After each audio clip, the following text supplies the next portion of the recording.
going on, YouTube? Nathan back with another video presentation. Hope everybody's doing well. Hope everybody's staying safe. Hope everyone's off to a great week. Happy Wednesday. Uh, Before we get into the video, there's a few things I need to say up front. And yes, you have seen the title of this video. The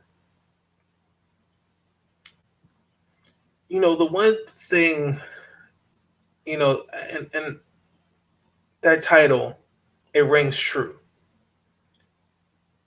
You can lead a horse to water, but you can't make it drink it.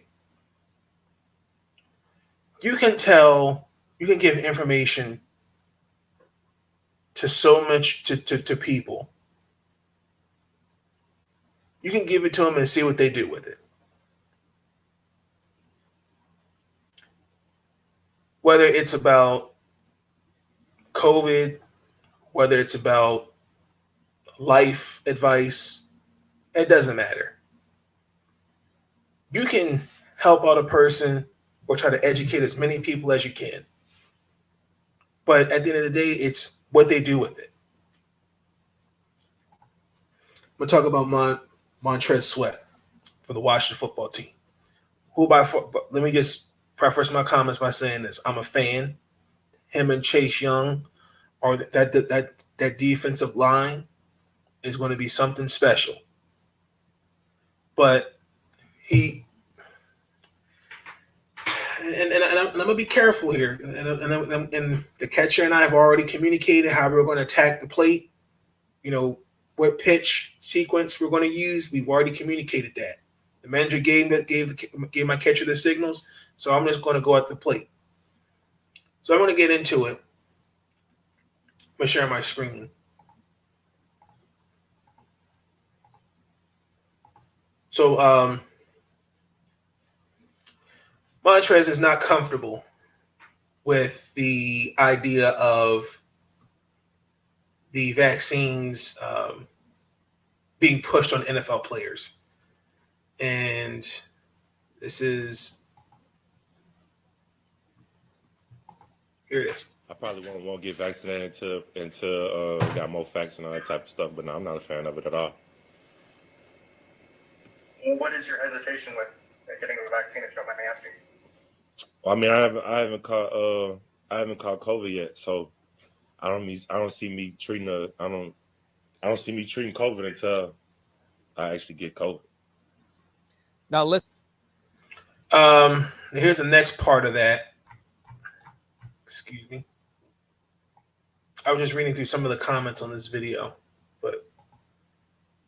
Contest, what do you make of the way that the team is bringing in vaccine experts and stuff to encourage people to get vaccinated? What do you kind of make of all that? I'm not a fan of it. I probably won't get vaccinated until got more facts and all that type of stuff, but no, I'm not a fan of it at all. Well, what is your hesitation with getting a vaccine, if you don't mind me asking? Well, I mean, I haven't caught COVID yet. That's so the same video, but I want you to hear it again. I don't see me treating COVID until I actually get COVID.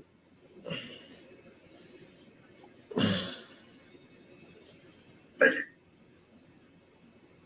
I guess, that's obviously one of the big issues right now. Have you talked to the coaching staff about that, and what's the messaging been like from the team? Well, I mean, obviously they want everybody to be vaccinated to move more freely around the facility and around as with traveling and all that type of stuff. But I mean, everybody has their own beliefs and they entitled to their own decision. Okay, so you guys heard him first. Let me say this, and again, this is where I'm gonna attack the play. I've said this in numerous videos. I have said this before. The media is gonna go to town with that, but I want you guys to take something away from this. See, this is an opportunity. See, he's a year younger than me. He's 25. Okay. This is an opportunity for him to educate himself about the vaccines. This is an opportunity to educate himself about why you should get it. Now, I ain't going to tell you, you're not going to get it from me. I'm not one of these people, oh, I'm pro this, pro that. I'm not telling you to go get the vaccine. What I am telling you is that you need to be aware of the of the choices you make, the choice that you make, because it has consequences, good or bad. See, what Montrez fails to realize is that he's with 53 to 90 players. If God forbid, I don't wish this on anybody, and I don't wish this on Montez. If he came into contact with somebody that had COVID, practice field, Chase Young, and all them other brothers on the field, he puts them in a position where they could get COVID. May I remind y'all, last season in the NFL, I made a whole video on it where I said the NFL season needed to be held for 2 damn weeks because everyone needed to get their eggs in the basket. You have the Baltimore Ravens, who had the most COVID cases in the league. You have the Denver Broncos, who couldn't have three quarterbacks. 3 couldn't play because of contact tracing. To the point where the Denver Broncos had to, that week that they were playing the Saints, where they asked the league, can we have our coach dress up? And they told him no. They had to bring a practice squad quarterback who's a wide receiver, completed 2 passes. And that was disgusting to watch that game. And I saw that game.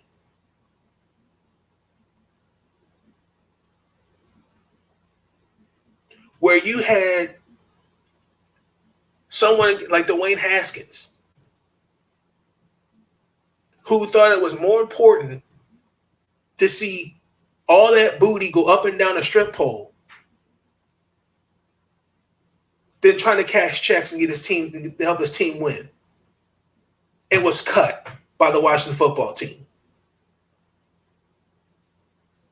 What am I saying? What I'm saying is, where are the priorities at?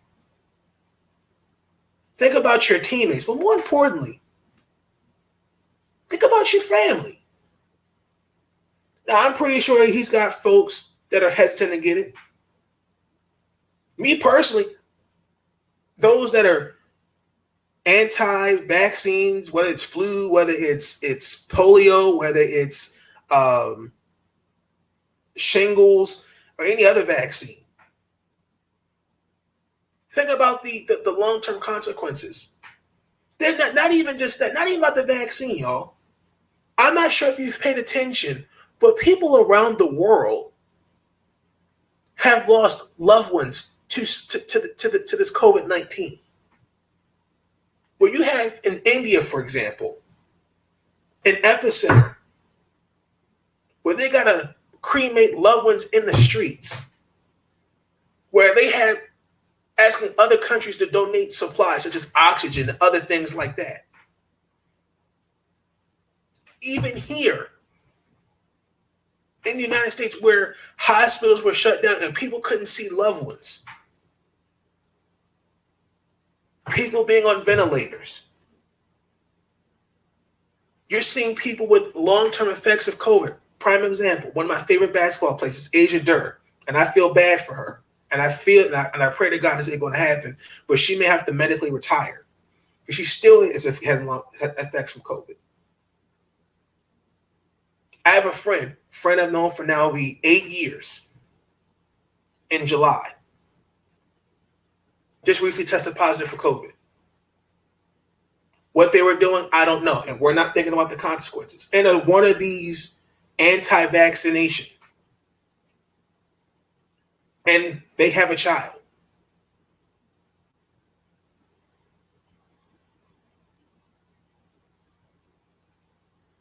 See, we gotta start having our eggs in the basket, y'all.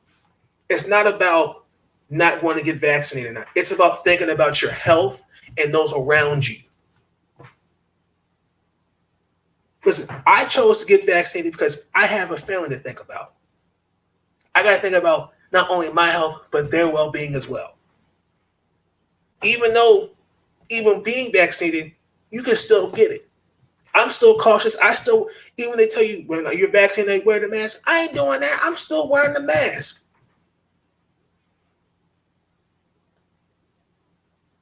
I'm still washing the hands. So being 6 feet, the elbow, fist pump. I'm cautious because there's too many people giving out misinformation.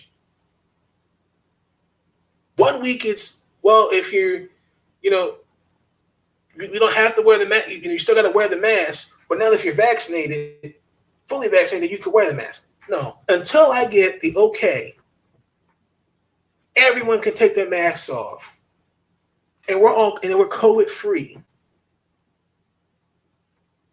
Then that's why I take the mask off. But until then, no, I'm still being cautious. And also, too, hey, Montrez, this gonna get affected too. I hate to go that route.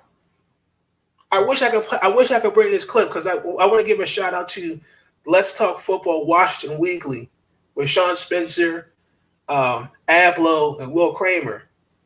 They're on this week's episode, but unfortunately, I can't get the clip. I remember leaving it in the description for y'all to see it, where they talked about this. It's not a sports problem. It's a society problem because we're listening to people that are giving people misinformation about the vaccine. Not just vaccines, but just things in general. No one's forcing anybody to put a gun to your head about getting the vaccine.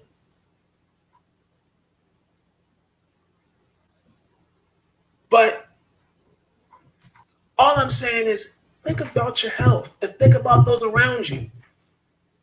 Because what's going to happen when you can get it? He said it, and I'll leave it in the description. He didn't say it. I said. He said, "I haven't gotten COVID, so until then, I'm good." That makes sense.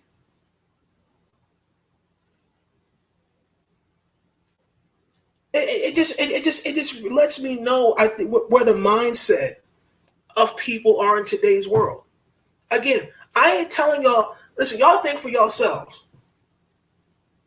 I'm not one of the. Again, like I said, I'm not here to tell you, oh, you need to go get that vaccine. You don't want to get it? That's your choice. But understand, think about the consequences of your choices. Think about those you could be putting at risk, like my friend who has a child and their family. I don't know how you would feel about seeing your loved one on a ventilator or your loved one having long-term health effects. People talk about, well, we don't have the facts for the vaccine. That's true. We're all guinea pigs. But it's something I'm going to take to protect myself and my family. What is not getting the vaccine proving? What's it proving? That's my question to those that don't believe in not getting it. What's it proving? What point are you trying to prove?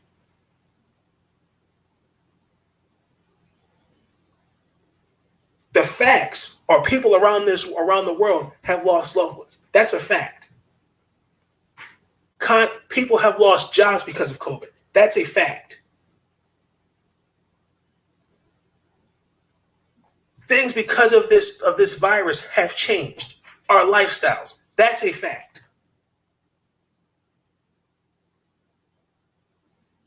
You have people in the media and those that are supposed to be for the people change narratives and point fingers. That's a fact.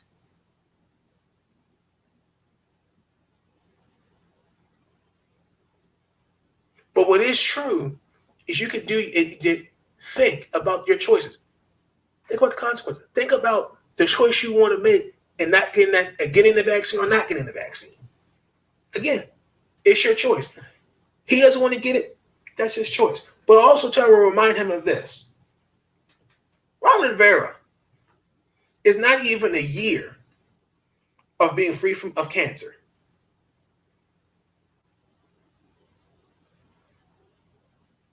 The same thing with Dwayne Haskins.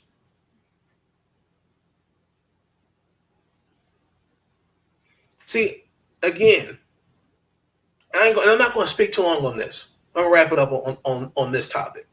It's about thinking about the consequences. Think about those you could be potentially putting at risk. If he came into it, think about the impact that would have where brothers can't play for a week. Then what? It doesn't matter if he's 25, 35, 45, 65, or 185. You have a lot of resources out here that can educate you on things. Go and do the research. Look it up yourself. We gotta stop being so easily influenced by people that spread misinformation about things. Do the research yourself. It's not just on COVID, it's on anything. We gotta think for ourselves and educate ourselves. And that's what I challenge Montez to do. Let me get off the box. Let me get off that.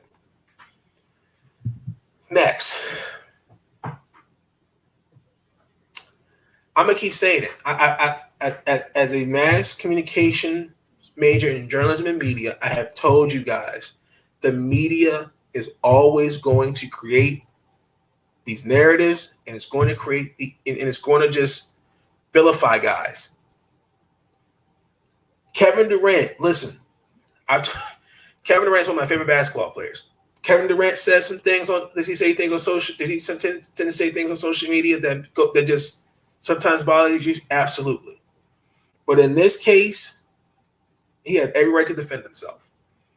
Now, I tried to find the video on Jay Williams talking with Greeny about a story he told about basically him comparing KD to Giannis. And what bothers me is that they're two different players. And I don't really get this whole let's compare, like with Michael Jordan and LeBron and Kobe and LeBron, and just accept that, you know what, they're really great players. That's why I don't believe in this greatest of all time BS. I don't believe in it. I believe there's a great player for each generation.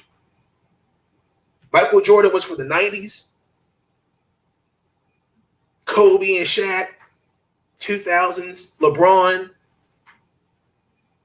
I don't believe Michael Jordan is better than LeBron. I don't believe LeBron's better than Michael Jordan. I don't believe in that bullshit. I believe greatest generational player of all time. Each generation. Excuse me. You had Wilt and Bill Russell and Jerry West in the 60s. You had Dr. J in the 70s. You had Bird and Magic in the 80s. In the 90s, you had Michael. 2000s, Kobe and Shaq. Tim Duncan. We could put David Wright. We could put others in there. But I believe each generation has had its own player, and how each generation, that player has changed the game significantly. But he compared Kevin Durant to Giannis Antetokounmpo. First and foremost, that right in there is just the most disrespectful thing you can do. Kevin Durant, I think Kevin Durant's actually playing with a chip on his shoulder to even be compared to Giannis. And Giannis ain't even on his level. And the way in these last 2 games, especially last night, I thought Milwaukee would have played better. But it's like they're a deer in the headlights.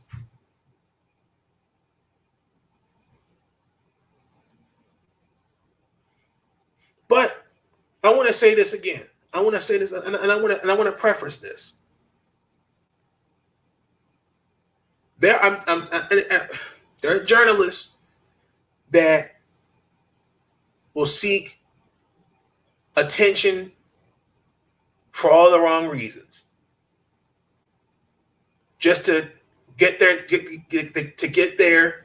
following up, their brand up. I have told y'all this in numerous videos, but there are also journalists that sit here and will give these guys all the praise and all the glory. I'm telling you, there are guys. Listen, They never call on us and say, hey, thank you for the kind words and telling me how great a player that I am.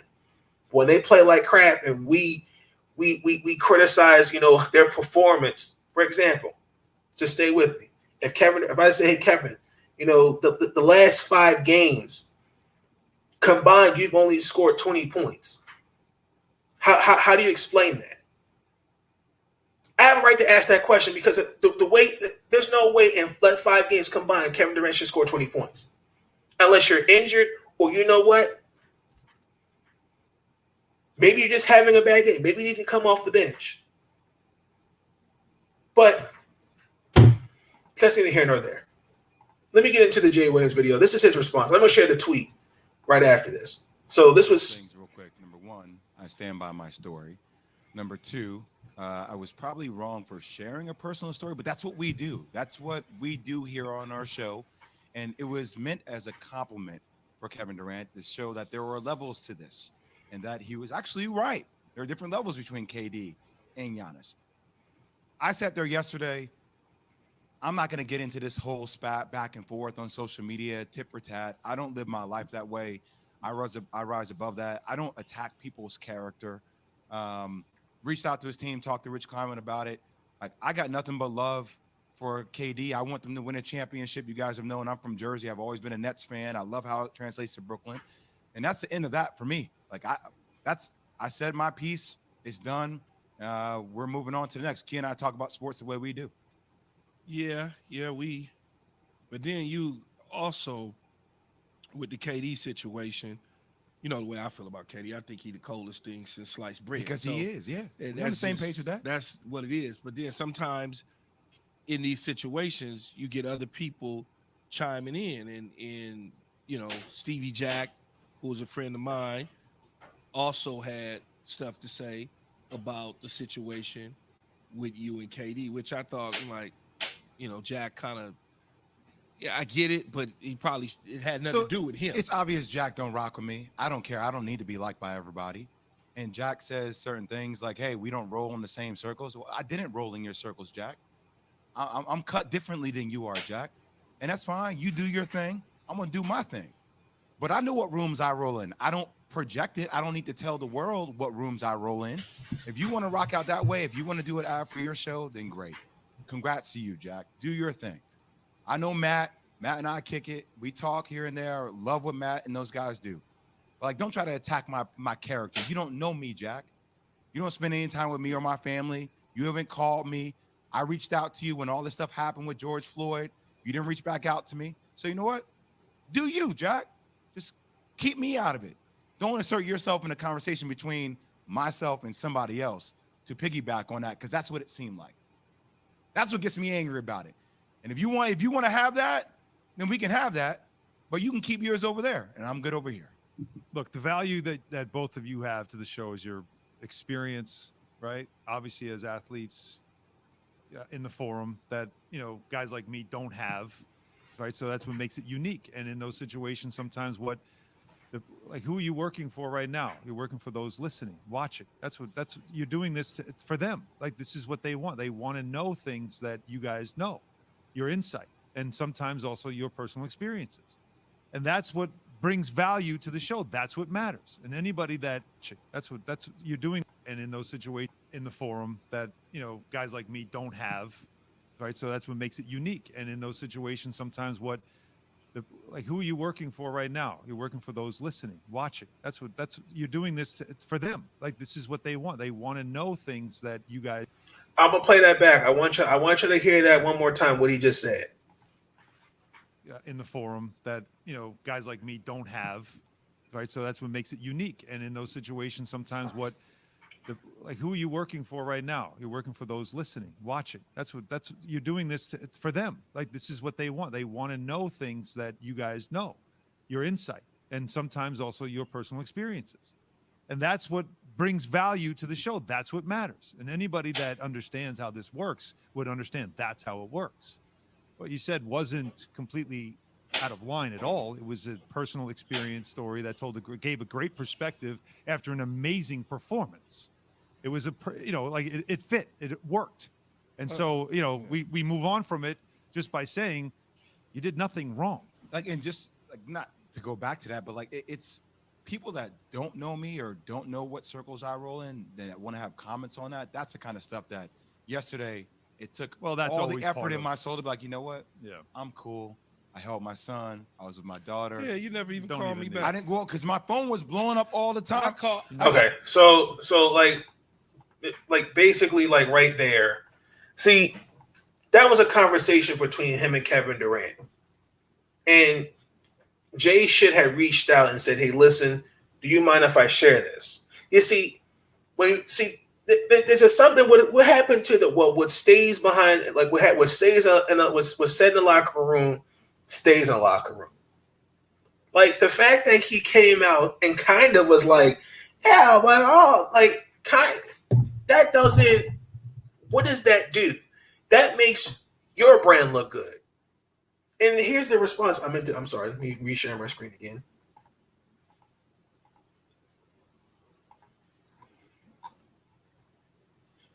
Mans will do anything to advance your careers in this media shit, wanting to be accepted by an industry that will dispose of you whenever they please. Keep me out of that corny ass talk about who's better in legacy and all that dumb ass shit. I don't even talk like that. Thank you, Kevin Durant. See, I understand where he's coming from. Because right here, shout out to Hoop Central, by the way. You're comparing him to Giannis. Kevin Durant is a champion, MVP, and arguably one of the best shooters in the game. If I started the team, I need a guy. It's Kevin Durant. But here you're comparing him to Giannis, a two-time MVP, who can't even get to the Eastern Conference Finals. Now this year, well, it ain't gonna happen because I think if they don't win Game 3, it's a wrap for Milwaukee. Me personally, I don't think Mike Budenholzer is the coach for him. I think Mike, just like Terry Stotts, Mike Budenholzer has taken Giannis as far as he can take him, but they need a new coach. That's just my opinion about the Milwaukee Bucks. Giannis is a great player, but he's nowhere near Kevin Durant. Giannis is a great player, explosive. I've seen him. He's hungry for a championship, but Kevin Durant is built differently. And the fact that Jay Williams would even think about comparing him to Giannis is beyond mind-boggling to me. And I've told you guys, they will do anything in their power to get their followings up, to get their brand up, and to make themselves look good. But Kevin Durant, me and him had this conversation and blah blah blah blah blah. Instead of reaching out and saying, how would you feel if I spoke about this? Are you okay with that? Now, me personally, and I've told you why I stand with this, because this is, again, black masculinity. These two brothers need to contact behind the scenes and say what they got to say and move on. Because I'm not the one. I mean, unfortunately, I've had to respond to a couple people, but I'm not the one where I'm going to keep going back and forth on the social media, because that's not black masculinity. Contact that brother. These brothers need to contact each other behind the scenes and move on. Now, I do want to share this video. First take. I want you to hear what Max Kellerman had to say about this, because this is from his perspective.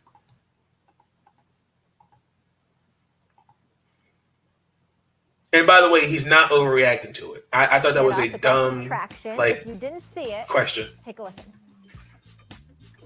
A couple years ago, we're at a holiday party, and I came on this show, and I did a segment with you, and I said we had Anthony Davis and we had Kevin Durant. Yeah. I said, you know what, Anthony Davis and KD would have a baby. The similarities, physicality-wise, would be like Giannis. Yeah. Right? I go to the holiday party. Kevin Durant comes up to me and says, yo, don't you ever compare me to Giannis. Don't you ever compare me to Giannis. I said, KD, what are you talking about? You know, I was just talking about similarities, physicality-wise, size, length. He's like, no, don't you ever compare me to Giannis. So when I see that matchup, you know what that matchup says to me? That's something personal for Kevin Durant. That's who he's attacking each and every day, because that's been in his brain, because people have talked about Giannis being on the same level. That's the kind of intensity you're seeing in this rivalry. All right, Katie tweeted this in response. Mans will do anything to advance their careers in this media expletive, wanting to be accepted by an industry that will dispose of you whenever they please. Keep me out of all that corny expletive talk, who's better and legacy and all that dumb expletive. I don't even talk like that. Jay Will responded this morning to Kevin Durant on KJZ. Number one, I stand by my story. Number Okay, two, we saw this already, so we're going to Just get into the. guys, I thought that Jay Will and Katie were boys, so I was just curious. I didn't get to ask Jay Will this, if they fell out before this, or was this just like everything was good and then this response happened? So I'd be curious to know that detail. I don't know if either of you do. I'll start with you. Stays in the whatever happened was a lie, and you're making sure that people every job in the world, Kate, gets so much to impress. Now this point I want to skip this point because he did say right? this. And I had another. I agree with when he Perk said on this. The part in the middle where he was like, you know, you're trying to do, I guess, so much to impress, you know, basically an industry that will dispose of you when they're done with you. Well, that's every job in the world, KD.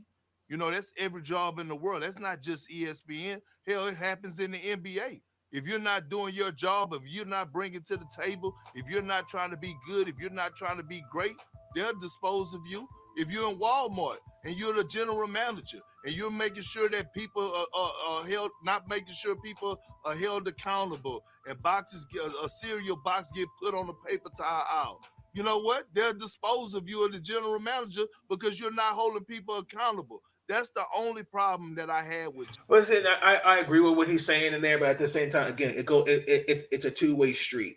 You know, we're getting on the employee about not. He's saying using Walmart, for example, about not stocking that shelf right. But yeah, what about the general manager? Hey, you know, maybe maybe he's not doing that. He or she's not doing their job of evaluating the employees, and unfortunately. They'll dispose you the same way. Listen, you're not doing your job or you ain't getting the job done, you are disposed quickly. I do agree with that. But at the same time, people will do anything to get ahead.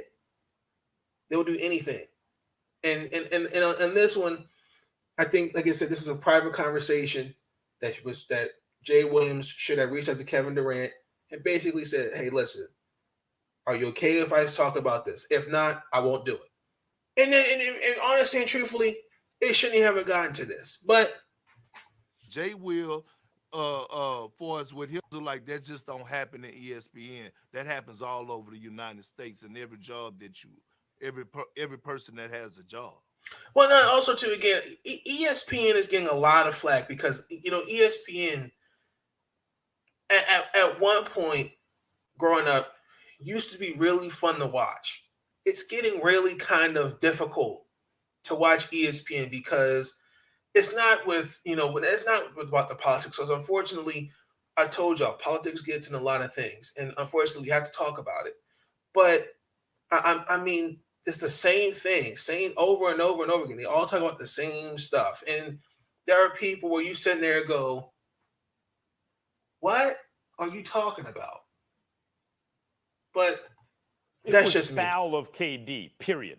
It was foul of KD. Jay made a mistake. No, make it foul. Jay made an honest mistake. Let me tell you what I mean.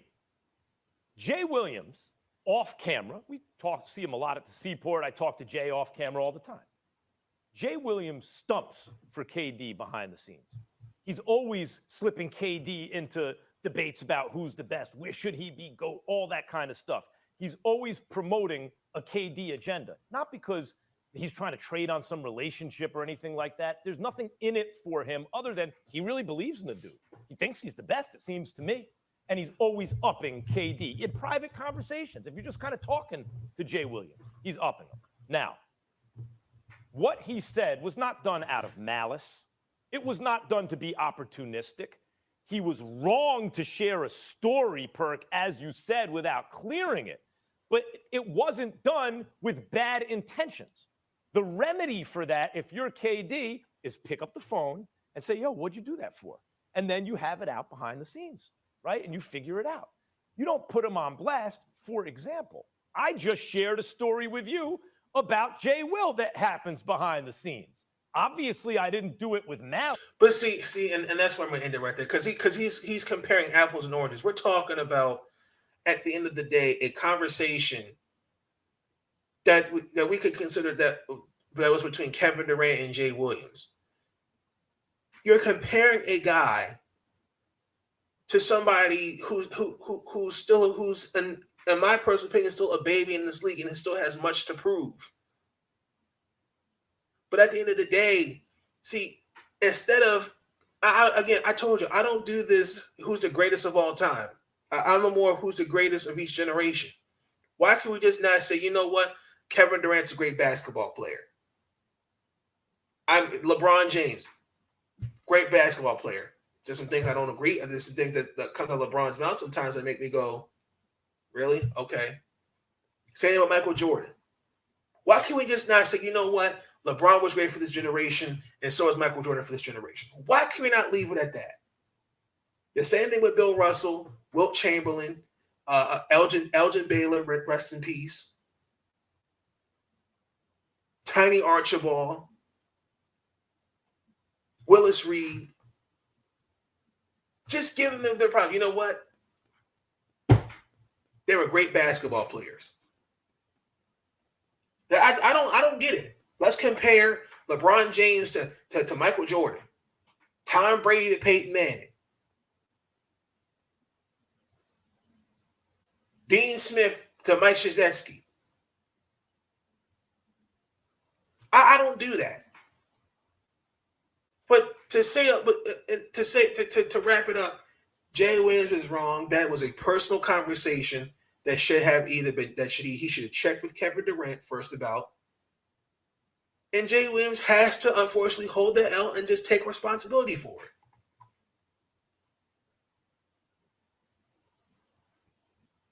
But what Kendrick said, that is every job in the world.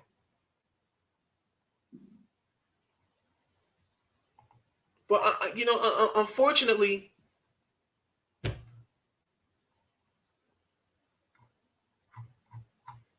Kevin Durant was right to say what he said, and I ain't mad at him.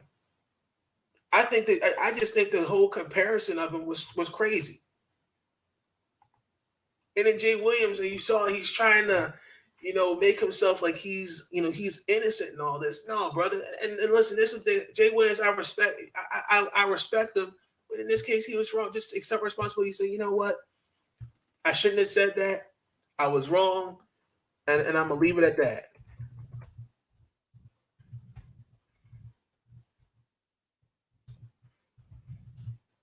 So I'm gonna recap a couple of things. The Mystics won. They beat the Minnesota Lynx the other night. It was a good win. I'm real happy about it. And then I'm going to also talk about Major League Baseball, their recent addressing foreign substance. I'm going to play another first day clip because there were some things on there that they said that I agreed with, but then I didn't agree with because it didn't make sense. So let me find that video. Give me 1 second.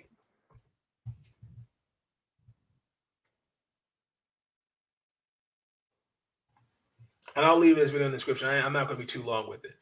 But as I said, the Washington Mystics, they defeated the Minnesota Lynx. It was a good game. I thought I was on the edge of my seat because I thought the Minnesota Lynx were going to come back.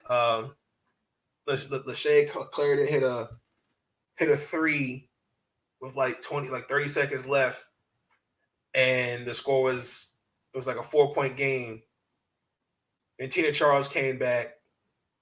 She had a 2. Sylvia Follows hit a 2, and Tina Charles goes out with a free throw. Congratulations to Natasha Cloud. She hit 1,000 points in the league.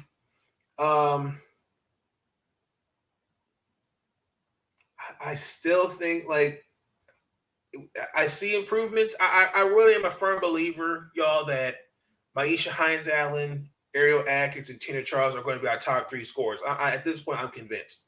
I think that's the 3 that's just going to lead. I think that's just going to be our main scorers.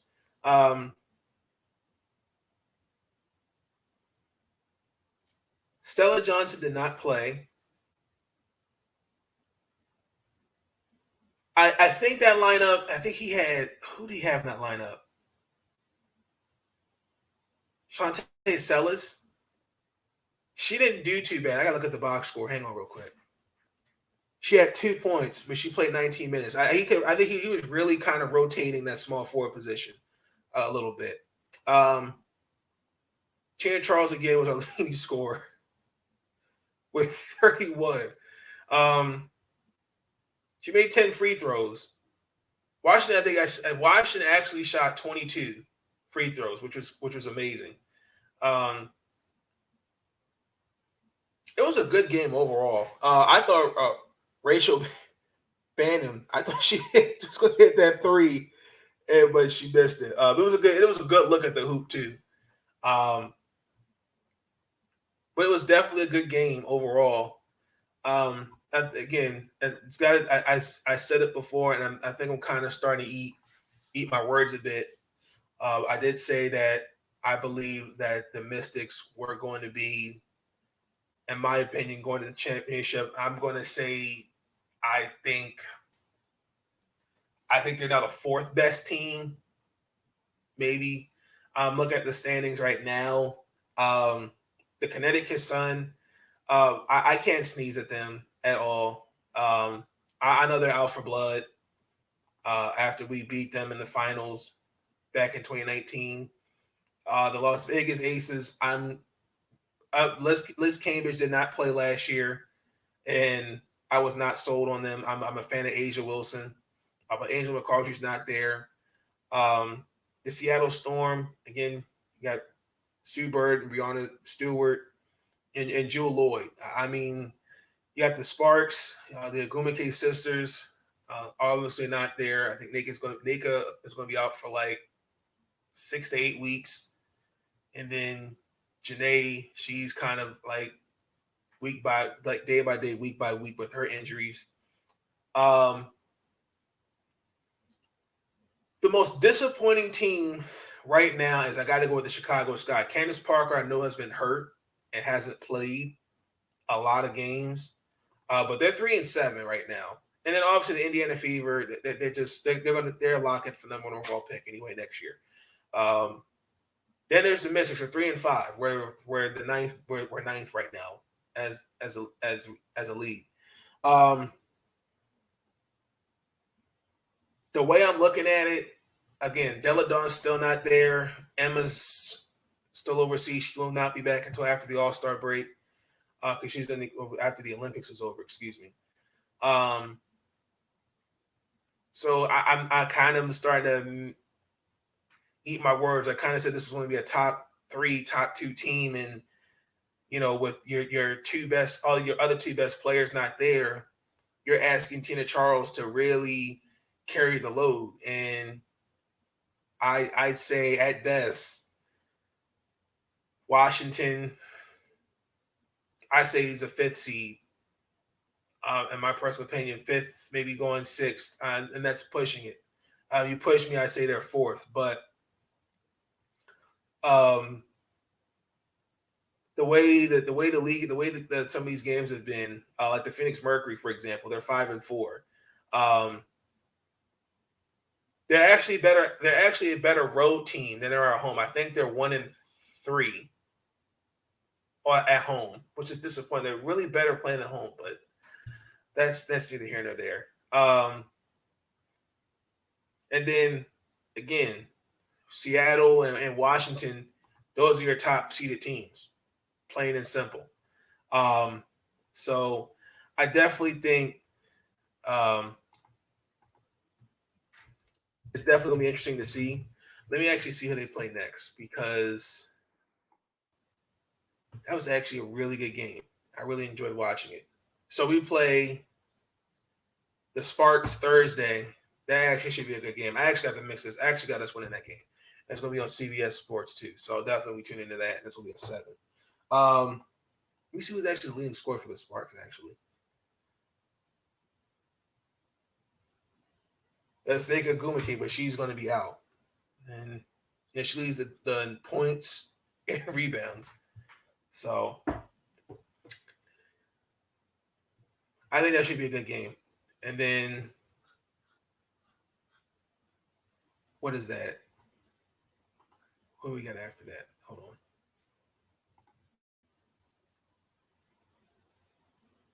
And then what's that, Monday? No, Sunday we play the Atlanta Dream. So tomorrow I think it's going to be a good game. I think the final score for that game, I got the Mystics winning. I'm going to say 90-71. So that should be a good game. Tina Charles leads the team in scoring and rebounding, and then Natasha leads the team in, I want to say that was assists, if I'm saying that correctly. Let me just double check that. Hold on.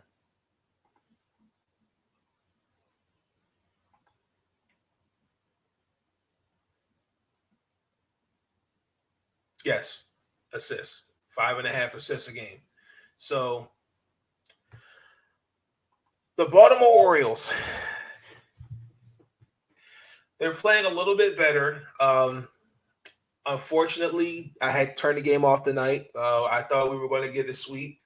I had to burn them out and everything. The final score, it was 14-1. I had turned it off, y'all. Matt Harvey started. I have the stats here. Matt Harvey, 3 innings, 7 earned runs. The Dark Knight, more like the blackout. And listen, Matt Harvey is a good baseball player, but he's not the same guy.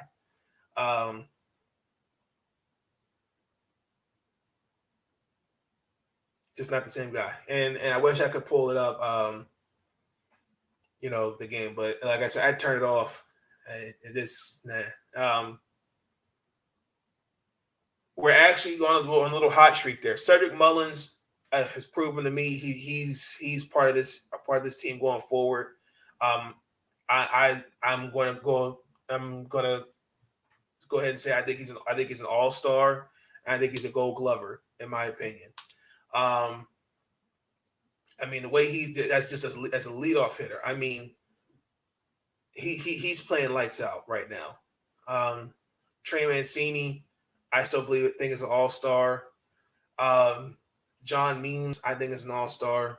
I see the team coming, kind of slowly coming together. I say, when you go through those things, you have to pick each other up. You have to understand that at the end, there's a light at the end of the tunnel, and to see these guys come alive and producing the way they have, I really thought it was going to be a sweep tonight, but that was a reality check. But I definitely do want to talk about Major League Baseball's substance abuse, and I kind of want to use the First Take video again. I thought it was good. It was good, and it's actually a good way for to start a good talking point. Let's share the video.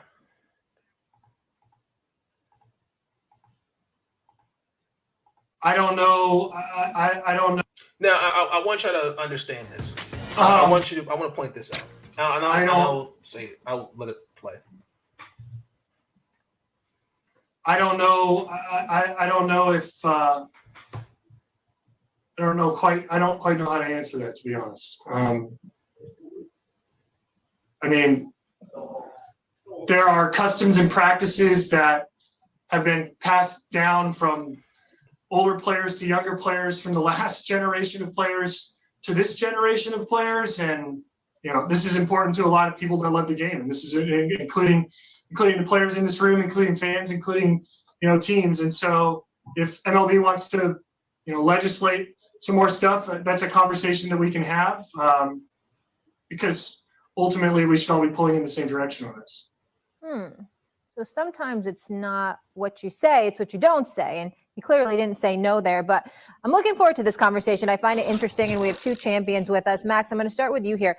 Is cheating just a part of sports? Okay, now I'm not going to get into that whole thing. I just wanted to play that clip. Is cheating part of the game?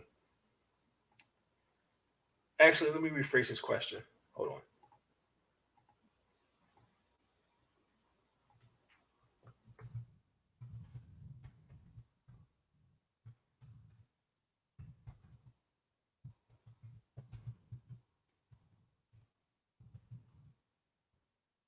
I want you guys to think, and I want you guys to think about this.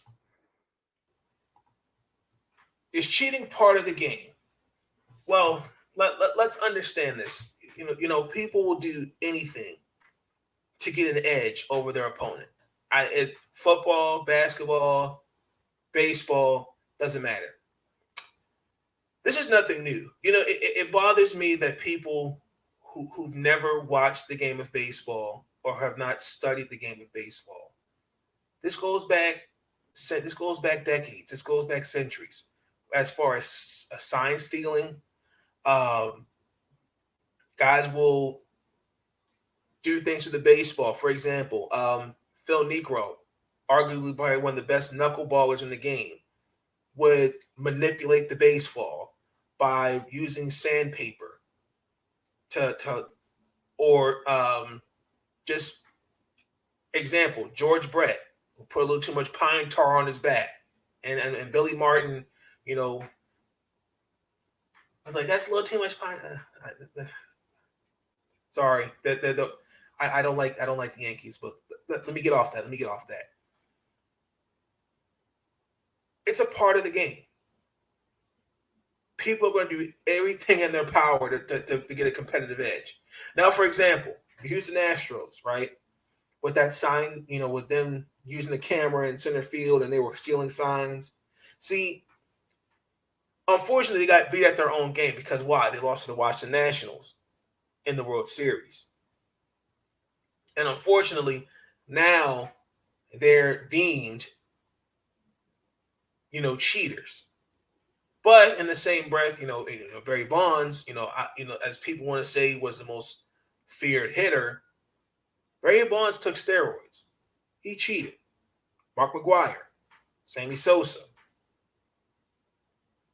In my personal opinion, if you look at those guys, they tarnished the game. They've taken away competing, working hard. I'm a firm believer when it comes to competition. If you're getting beat by a better team, then maybe you need to go back to the drawing board and figure out how to play them better. For example, look at Ken Griffey Jr., who I think arguably is one of the best baseball players I've seen growing up. Him, Frank Thomas, Mike Piazza, playing in this, those guys playing in Chipper Jones, Andrew Jones playing in that era of steroids. The Seattle Mariners, even though he carried that team on his back every year, they got better. Look at Derek Jeter, Hall of Famer. Never cheated you never cheated you out the game. But the guy that put on the right side of him, Alex Rodriguez, did everything in his power to get a competitive edge. And got not one fat contract, but 2 fat contracts.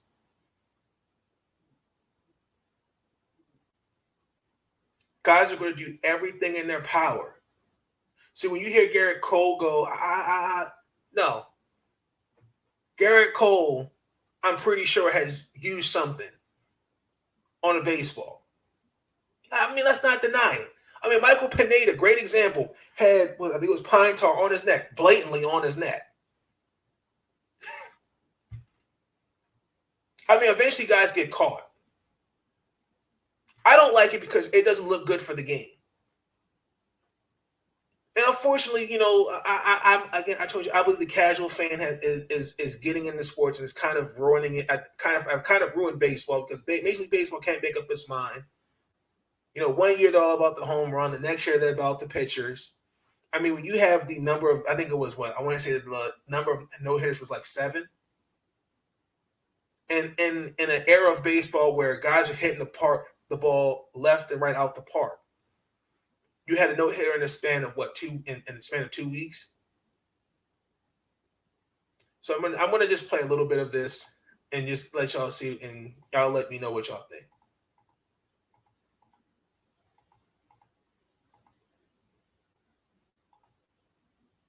It is because you're talking about very competitive people where every little advantage makes a difference.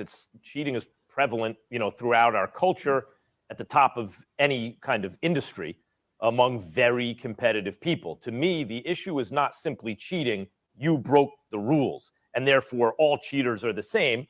Although philosophically, you might feel that way, and I think you'd have a very good, you're standing on solid ground if you do feel that way. But to me in sports, there's a difference between cheating, where we judge the efficacy of that cheating, how effective that cheating makes you. Like, does it really work, and how much does it work? Again, and I said, at some point, it does come back to haunt you. Because look at the Houston Astros. Even the Houston Astros last year in the bubble, they got to the conference finals and unfortunately lost to Tampa. And statistically, offensively, their numbers shifted downward compared to the year before. See, me personally, before AJ Hinch became manager, I've watched Alex Bregman at LSU. I know the type of player that he was. I think he was a great player coming out of college. I just think, me personally, again, guys will do everything and anything for a competitive edge. Plain and simple. Versus cheating that kind of my lead foot down, and if the speed, you know, I think there are levels to this. And if we want to look at everything by the letter of the law, yes, cheating is cheating. But I always use this because I'm a fast driver. Okay, I like to put my lead foot down, and if the speed limit is, you know, 55, I'm gonna go probably 65. Am I breaking the law? Yeah, but am I really gonna get caught and get thrown in jail for going 10 miles and over, 10 miles per hour over? Probably not. So there are levels to this. And when it comes to quote unquote cheating and this sticky substance, or if an offensive lineman is grabbing on the interior and he's holding, you know, you often hear you could call holding every play, and that's true. Yeah. So from that standpoint, cheating or getting a competitive advantage or the unwritten rules of sports, that's always been a part of sports, and that's not going to change. When we use a negative connotation like the word cheating, then we frown upon it and we look at it in a certain way. Yeah, that's the biggest thing that I kind of took from the video is we have to define what cheating is. And again, and I've said, I use the prime example. I think using a foreign substance, I think using steroids to get a competitive edge, that's cheating. But in terms of unwritten rules, listen, that's going to, like Booger McFarland just said it, that's always going to be a part of the game no matter what, and you can't change that. Like, what was it? It was, for example, I can't remember what it was, but it was like an old Phillies game. I think it was like Ron Dibble. I could be wrong on this. Actually, let me find that play real quick for y'all.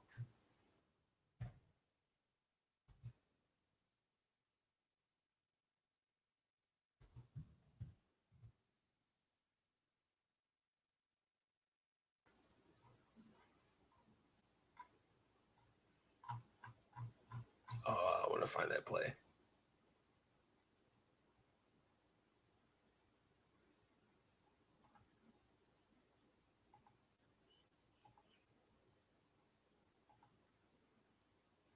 Okay, so I'm just going to show you just a couple minutes, like a couple clips in this video, what I mean by the unwritten rule. Oops, sorry.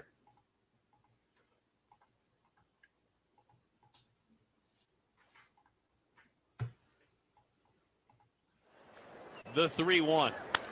High drive, well struck right field. Parra not moving at all. It's out of here. He watched that one for a long, long time. I don't blame him. And now he takes his run around the bases. He wanted to hit a homer against him, and he hit it. And A.J. Ellis has some A.J. words Ellis for got him. something to say. A.J. Ellis has something for him. Oh, man. Now the Dodger dugout. Yeah, Clayton Kershaw up on the top step, yapping. Uh-huh. All right, let's go. Clayton Kershaw's going to drill somebody. All right. Yeah, they're telling him to go back and sit down. Shout out to Kirk Gibson. Yeah. Ah. I forgot his name too. Oh my gosh, because he was the first coach for the Colorado Rockies. I forgot his name. His name escapes me. Yeah. But he actually, I think he played for us. But see, that's an unwritten rule. See that in the clip. See right here. Let me see if they'll show it.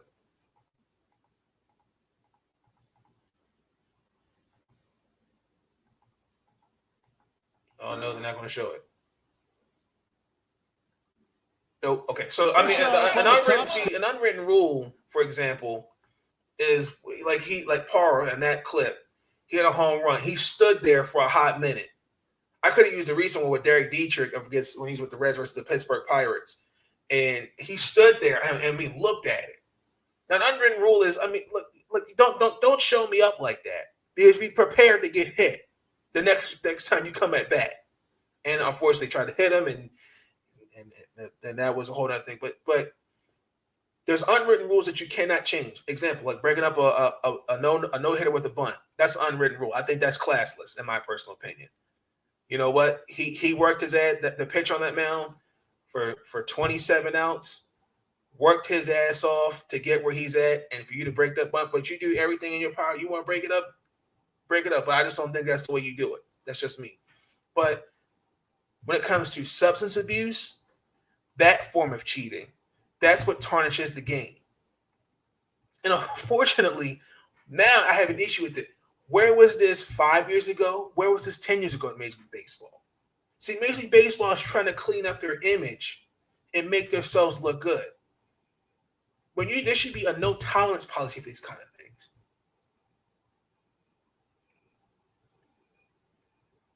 You have guys in the league, great pitchers. Someone like a Garrett Cole, who I think is a good pitcher, shouldn't be using that stuff.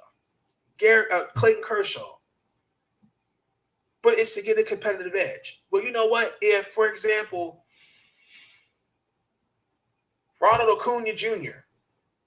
or Vladimir Guerrero Jr. is raking the bat off you, then you know what? Maybe you need to go back at the film session and see, okay, what pitches worked and what didn't work. Where can I attack him? Where's his weakness? That's how you get an edge, instead of using a foreign substance on a bat, baseball, or in your system. That's just me. But with that being said, I'm 4 minutes over my mark. I'm going to go ahead and end it here.